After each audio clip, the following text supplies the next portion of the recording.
to setting, you see the VPN. This is the VPN.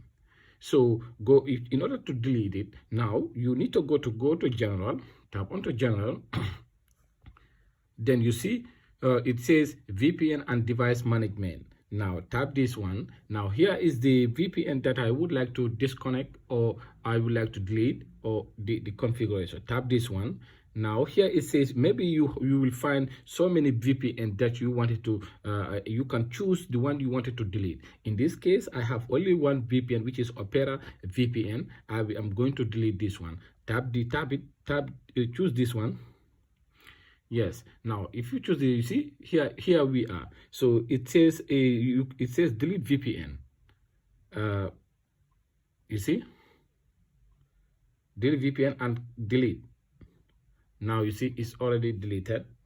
Let's go there and check it.